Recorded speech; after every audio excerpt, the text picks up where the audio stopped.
All right, Munchkin. Dad's going to talk about all his business again. All this stuff and his thoughts and his feelings.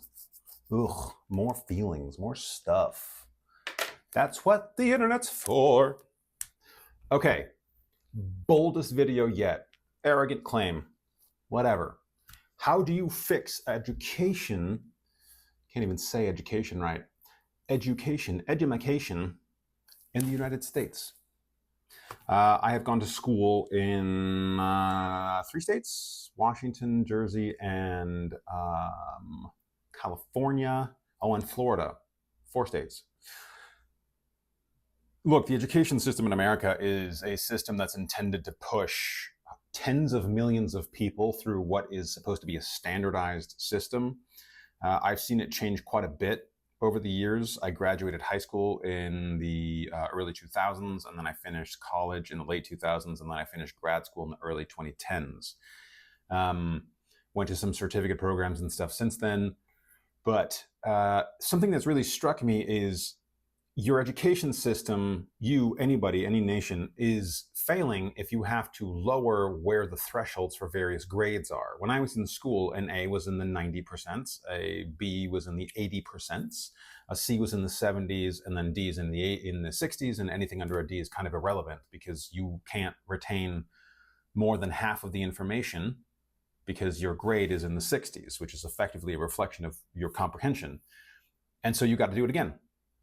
It would be beneficial for all of us if we remove the shame component of that, because I think when somebody has to, stay back a grade or redo a class, there's a lot of judgment involved in that, and that doesn't help anybody out.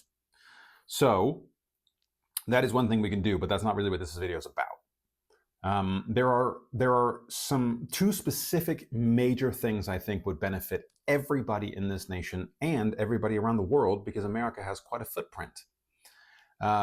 One of the things that I see really failing in the US education system is it doesn't really provide any kind of socializing standard for kids. They have to do it themselves. There is no culture being developed because it is a geographically isolated country. You've got Mexico to the south and Canada to the north, which great, but that's only 2 countries and one of them speaks the same language, mostly. And America, in part, has kind of like an unofficial first language, which is Spanish.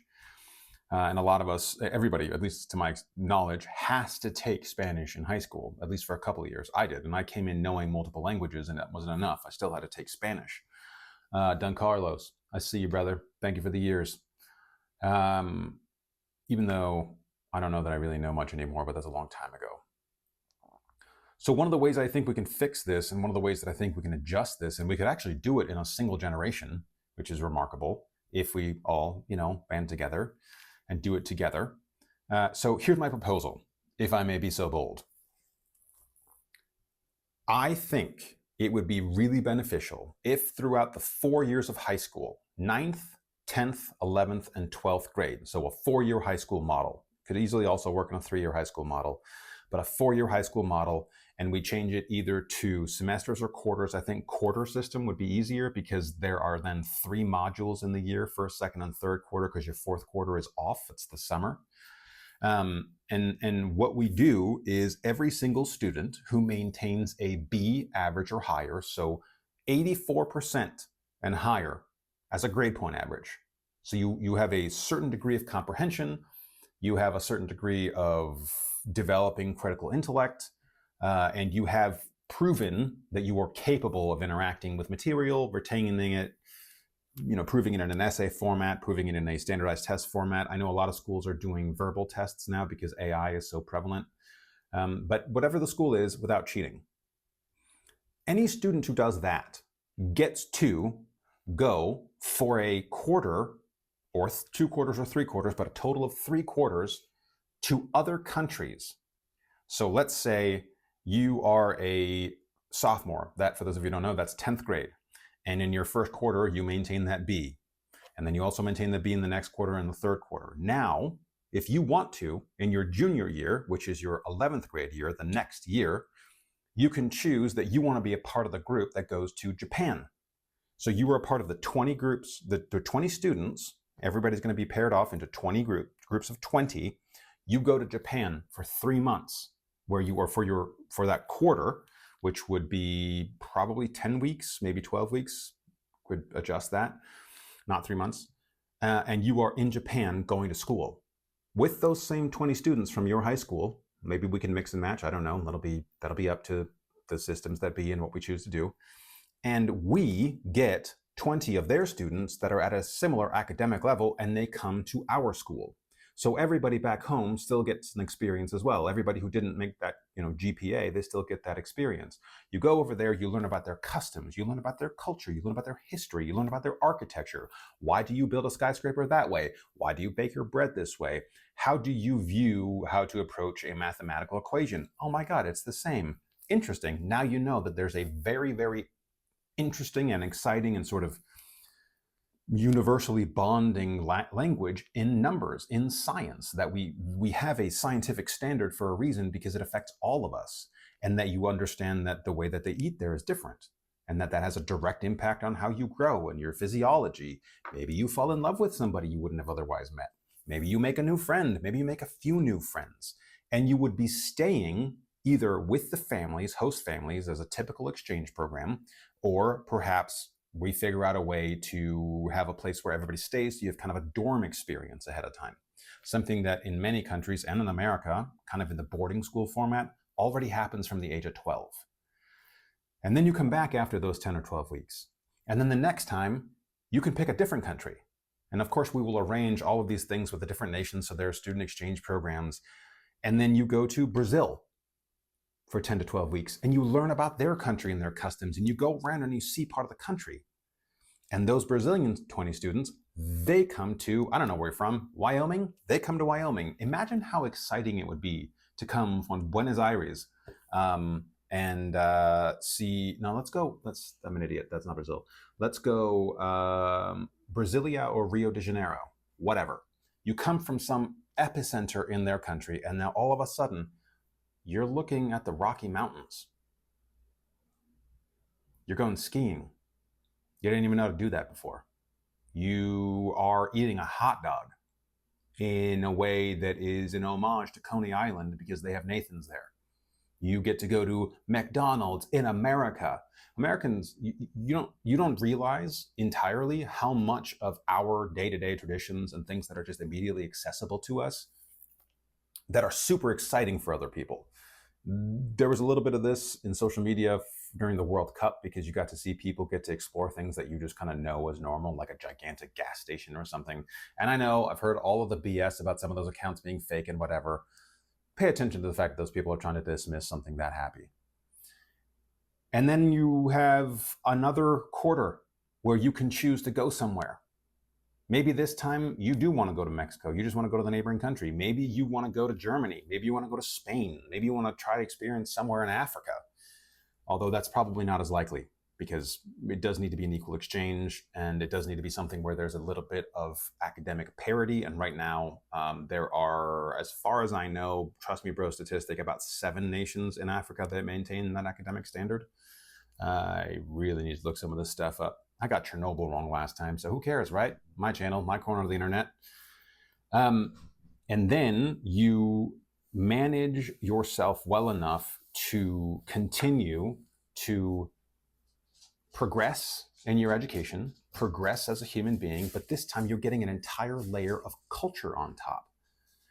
And in these groups of 20, and it could be 6 groups of 20 from the same high school going to the same place, but the reason everybody's siloed off into groups of 20 answers the same question as, how are we going to pay for this? And how are these kids going to be safe? We just fold it into the defense budget. And for every group of 20 students, there are 5 people from the armed services. Civilian gear, 1 weapon each, and they spend about a week or 2 weeks with the students before they go so that the students feel comfortable with them. They're on a first name basis, a little bit of a buddy system. I also think one of these sort of unexpected benefits to this would be people who have been operators, people who have been soldiers for a while, people who have aged out. They can then do this. They can feel a sense of responsibility. They can reconnect to the youth, which hopefully allows them to reconnect to who they were before all the things they've experienced. Some people do come back deeply traumatized. And they have an opportunity to do that. And they have an opportunity to stay inside of the service. They have an opportunity to cultivate some culture within themselves to also go out and learn and see, but at the same time get to feel the value that they bring, the power that they have in their ability to protect these kids, which hopefully will never ever be necessary. But ultimately, this is for the parents back home, so they know that their kids are safe. That alone would change not just the average student, but an entire generation of people, because all of a sudden, you don't know a few phrases in a language because you read it. You know it because you were taught it by those people. You know that sriracha as we know it doesn't taste the same as sriracha from sriracha.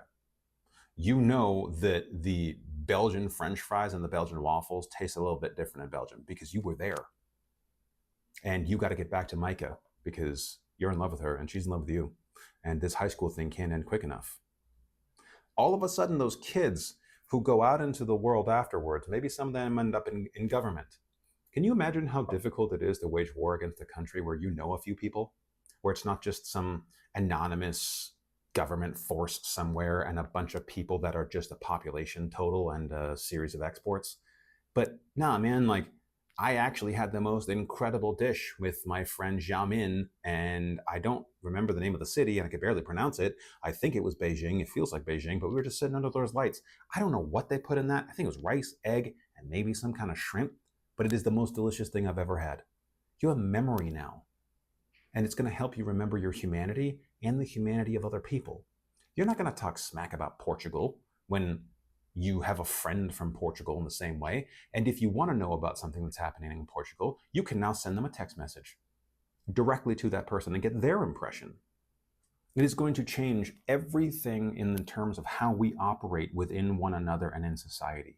Because all of a sudden, what we've backhandedly managed to do with the students is we've made sure they know that the world is populated by human beings, not a bunch of people who want to take stuff from you, not a bunch of primitive idiots somewhere else. And you're going to see that there are things in this country that you come from that are truly, truly great. It is going to shift how you view your own nation and the things that are so awesome here. And then also a series of things that could be better. But you will get them from lessons you've learned somewhere else where they've tried and tested these different things. In the Netherlands, you will realize that when the garbage truck comes through, they're pulling the bins out of the ground because they're not sitting on top of the ground. It's just a hole. Why wouldn't it be? Why wouldn't those things be underground? They stink. They smell. People get in them. Animals get in them. Lock them down. Awesome. Why wouldn't we do that? You'll also see where people actually are trying hard and where things are difficult and different because there's a population total in the way, or there is a series of nefarious politicians that have an ulterior motive.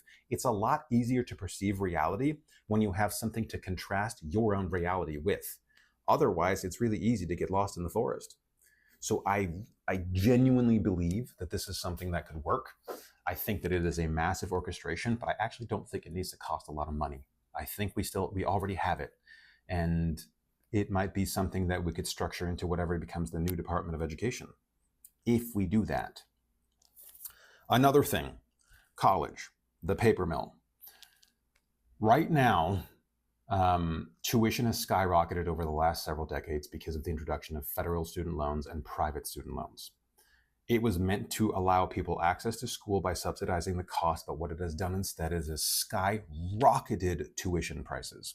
And most colleges don't succeed or exist because their tuition is their budget.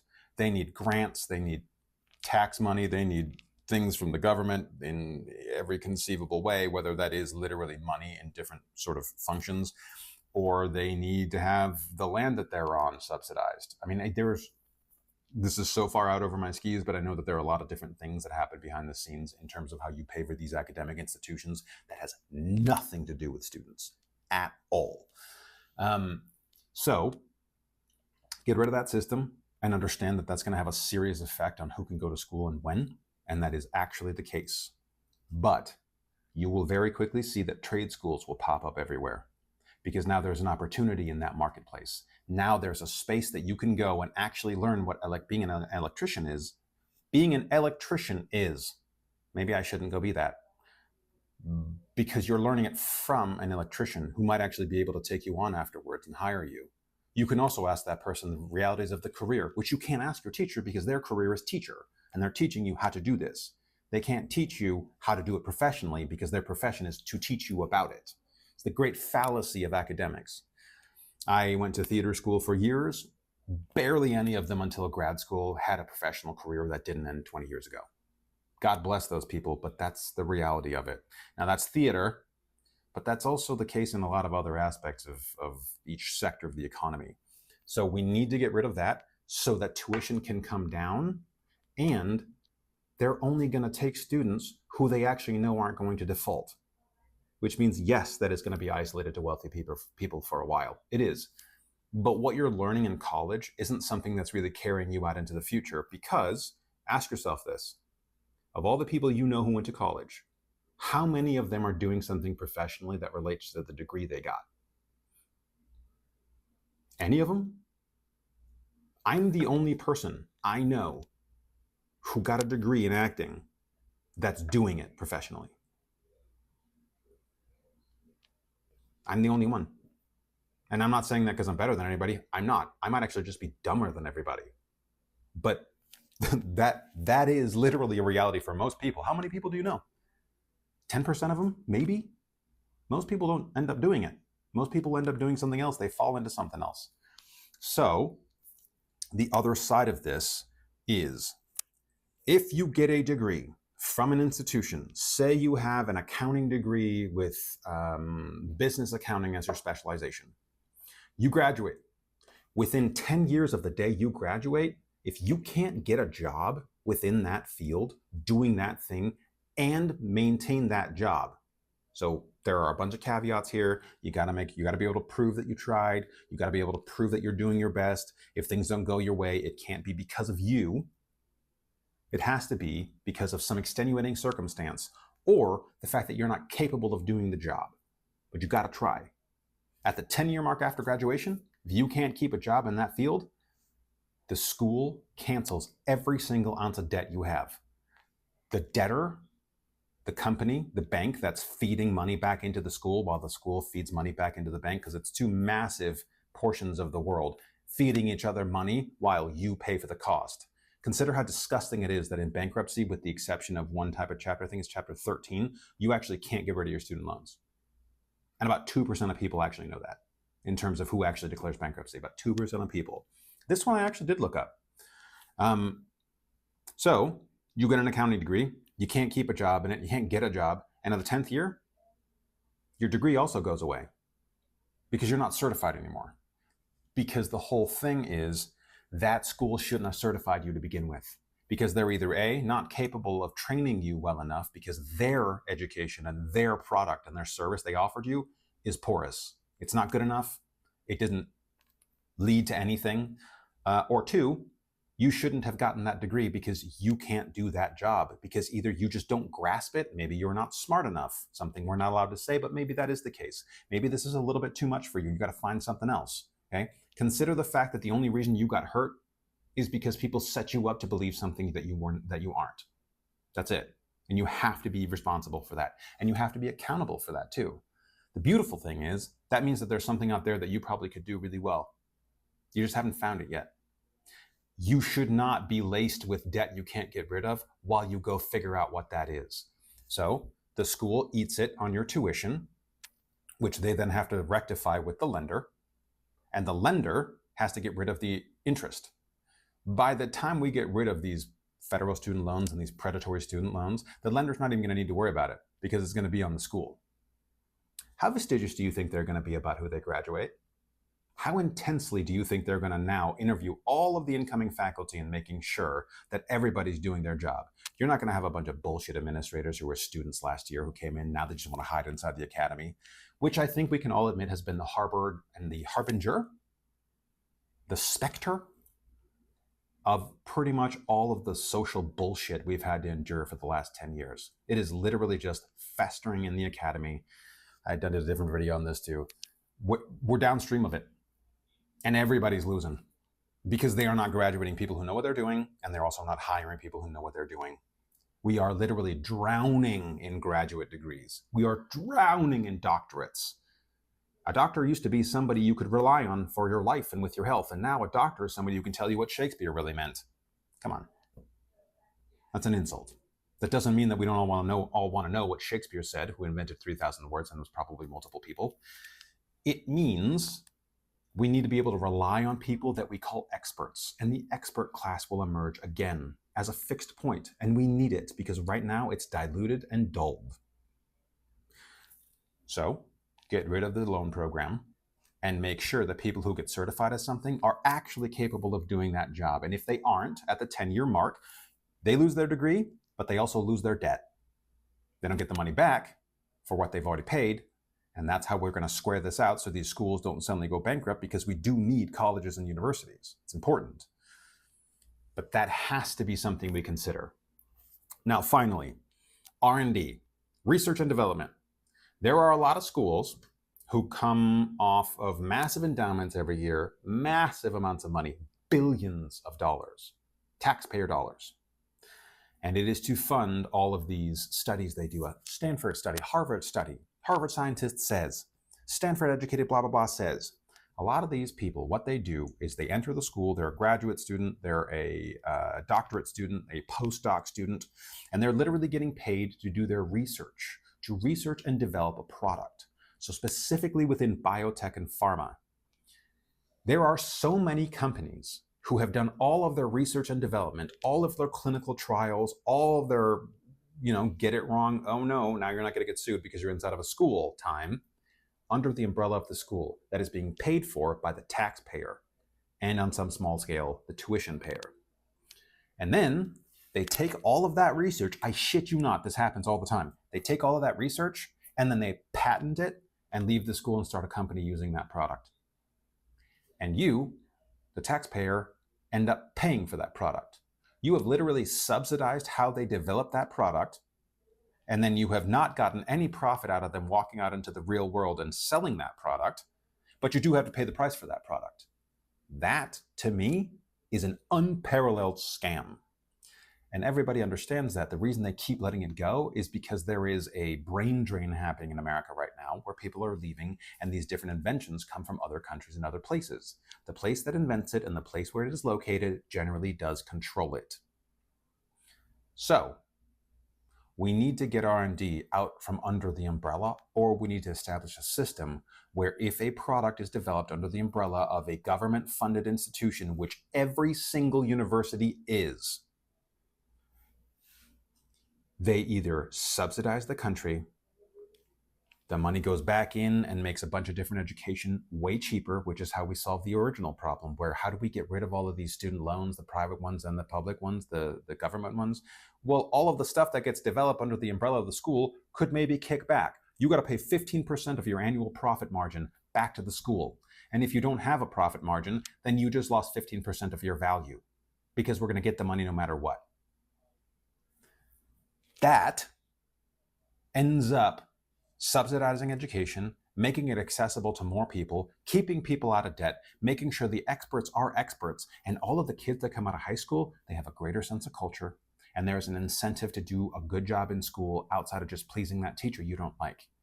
And it's that you want to go see the world safely, getting to explore, getting to just be free, going out and figuring out who is it I am. How do I perceive myself in the world? What do people think of me when I walk into the room? Do I really care about other people? What do I think is awesome? How cool would it be to go to another country and come back with a completely new skill that you don't even realize is out there? My brother went to Japan for a week and came back with a new woodworking skill. I'd never seen it in my life. And now he's one of the few people in Denmark who can do that. How awesome. Granted, he went and paid for it by himself, and that's even more noble, but I do think that we can afford our kids a better life. And I do think that we can give high school students the opportunity to go out and see who they are, test their mettle. Go out and, let's say you like playing soccer. Wouldn't it be cool to go to Germany for 12 weeks and do some schooling and then get to play with them? People who have been playing for way longer, people who maybe are even better. How cool would it be if you are into fashion and now you get to go to Paris or Milan for 10 to 12 weeks? Oh, what? Are you kidding me? That's incredible. You get to go, I'm going to go back to the soccer thing because I care more about that. You want to go to the UK, you get to go see a Premier League game. That's awesome. But instead, we pump them through the Common Core curriculum that doesn't have a single full book in it. We've got dwindling literacy rates. We've got nothing but tension between groups based on race, gender, and sexual orientation. Those are literally only things that become a factor because everybody's gotten so fucking stupid. Okay, bye.